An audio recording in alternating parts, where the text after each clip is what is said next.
Señores, ¿qué tal? Buenos días, muy buenos días y bienvenidos a Radio Intereconomía, Capital Intereconomía. Es lunes ya, 15 de diciembre, 10 días y estamos en la Navidad. Luces en las calles, regalos en camino, festivales infantiles en pleno auge, pendientes de la borrasca Emilia, principalmente la zona de Levante. En Castellón y Valencia se suspenden las clases por la fuerte lluvia. En el exterior hay dos focos, uno Chile, que gira a la derecha tras la rotunda victoria electoral del republicano Kass, y conmoción en Australia por ese brutal ataque a manos de dos terroristas en una playa de Sydney. Enseguida les vamos a dar la última hora.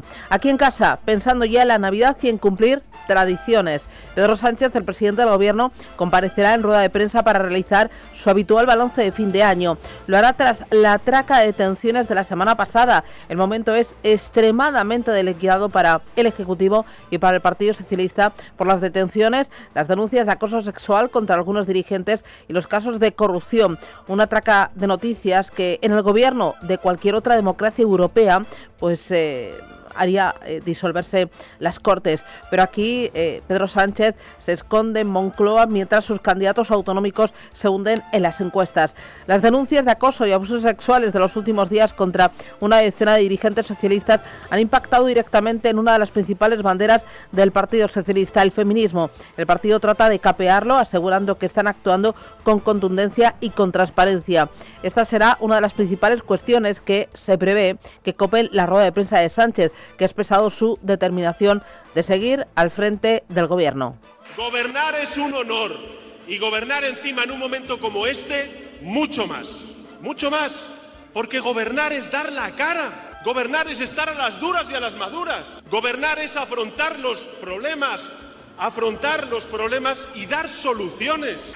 Esta semana arranca para el Partido Socialista con la puesta en libertad con medidas cautelares del exmilitante socialista Leire Díez, el expresidente de la SEPI Vicente Fernández y Anchón Alonso, considerado por los investigadores como el exsecretario de organización del Partido Socialista Santos Cerdán en la empresa Servinavar, ambos investigados en el caso Coldo. A toda esta situación se suma la fragilidad parlamentaria del Ejecutivo, que se ha vuelto a evidenciar al hilo de las denuncias de acoso contra el Partido Socialista, empezando por sus socios en el gobierno de coalición, que le han exigido una remodelación profunda del Ejecutivo, que el presidente dice que no contempla. Además, se suman las elecciones extremeñas el 21 de diciembre y la convocatoria de elecciones para el 8 de febrero en Aragón. El presidente Jorge Azcón anunciará hoy lunes el anticipo electoral tras el fracaso de las negociaciones con Vox para aprobar sus presupuestos. Pendientes de la arena política aquí en España y muy al tanto de los mercados. Estrena la semana con cautela. Hay grandes referencias en Estados Unidos. Hay cita con los bancos centrales. Todo en medio de las renovadas dudas sobre el mercado de chips y los gastos en inteligencia artificial y datos Eva Villanueva que subrayan la debilidad en China.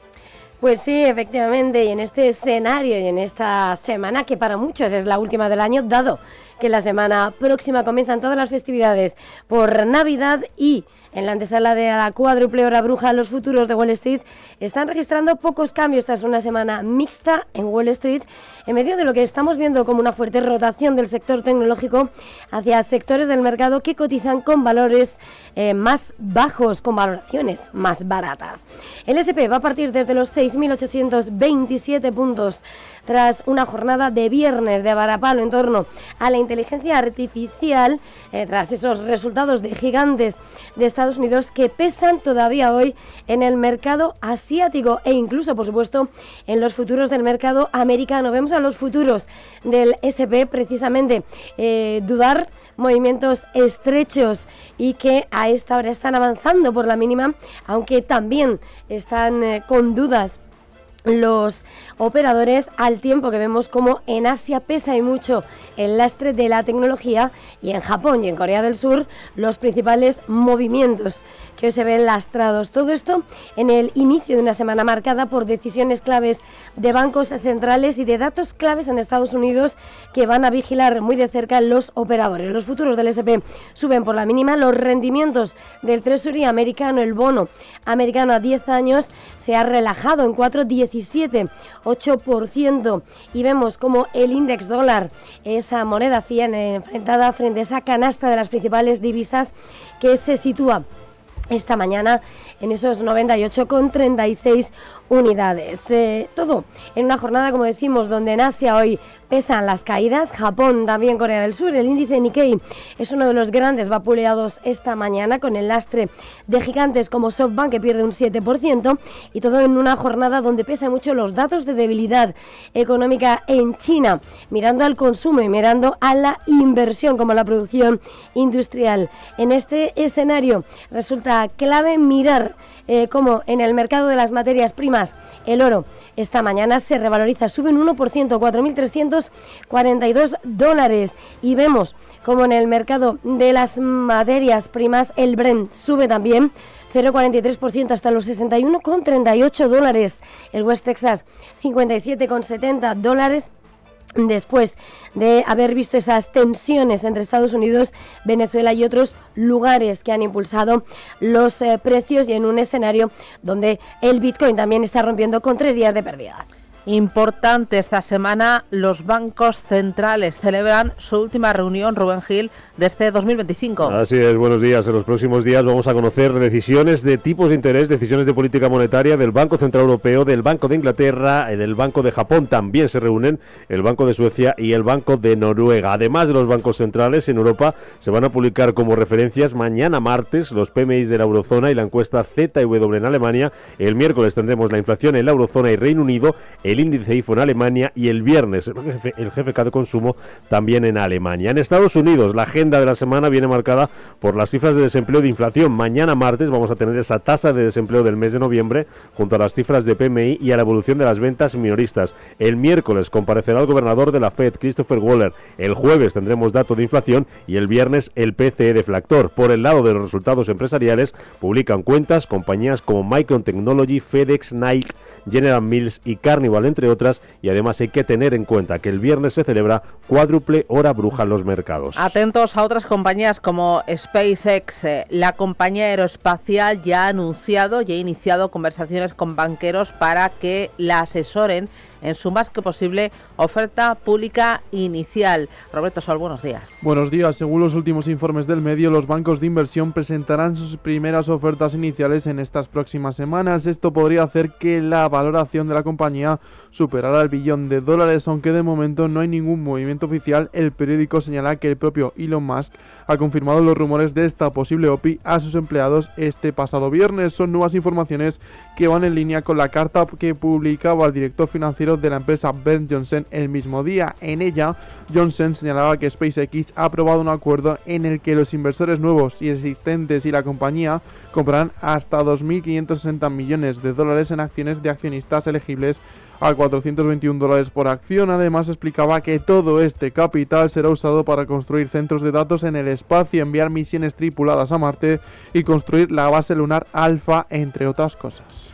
Importante también en los mercados financieros, más allá de las citas macro, de las citas empresariales, la geopolítica. Van a continuar en Berlín las conversaciones de paz entre Ucrania y Estados Unidos. El canciller alemán Friedrich Merz recibía ya este domingo al presidente ucraniano Volodymyr Zelensky, que ayer mantenía una reunión con los emisarios del presidente Donald Trump, el enviado especial Steve Witkoff y el yerno del mandatario estadounidense Jared Kushner.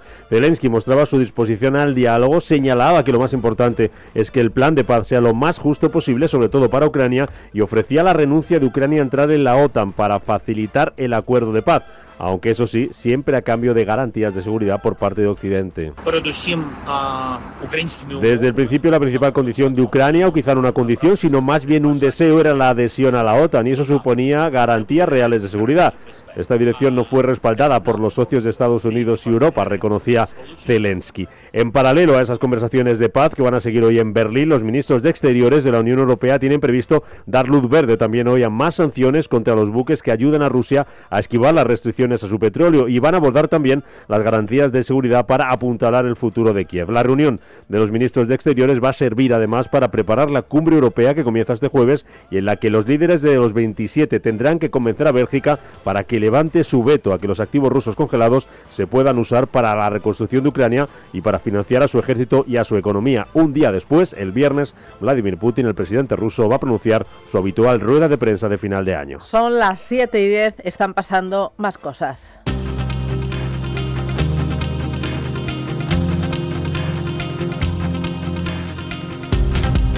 En Chile, el derechista José Antonio Kast gana las elecciones. Hugo Alonso, adelante. Buenos días. Obtienen la segunda vuelta de los comicios el 58% de los apoyos frente al 42% de la izquierdista Janet Jara, y será el nuevo presidente de la cuarta economía de América Latina, que gira a la derecha al igual que está pasando en otros países de la región. ¿Cuáles van a ser nuestros planteamientos y cuáles los plazos en los que nosotros vamos a decir que esto se puede hacer con la colaboración de todos, oposición y gobierno? Y esos hitos están en seguridad, en inmigración y en progreso económico. Chile necesita que los chilenos tengan empleo digno. Francia pide aplazar la firma del acuerdo comercial entre la Unión Europea y Mercosur. A 4 días para la firma de ese acuerdo prevista para el próximo día 20 de diciembre en Brasil, el primer ministro galo Sebastián Lecornu asegura que no se dan las condiciones para que Europa lo autorice y pide que continúen las negociaciones sobre medidas de protección de la agricultura europea. Australia investiga como ataque terrorista el tiroteo durante un evento de la comunidad judía, que ha dejado al menos 16 fallecidos y más de 40 heridos. El primer ministro de Australia, Anthony Albanese, anunciaba esta madrugada que tras este atentado su gobierno considera endurecer las leyes de posesión de armas. El gobierno está dispuesto a tomar las medidas necesarias. Esta tarde a las 4 en punto incluiré en la agenda del Gabinete Nacional las leyes de armas más estrictas. Si necesitamos endurecerlas, si hay algo que podamos hacer, estoy dispuesto a hacerlo y espero que el Gabinete Nacional también esté de acuerdo esta tarde.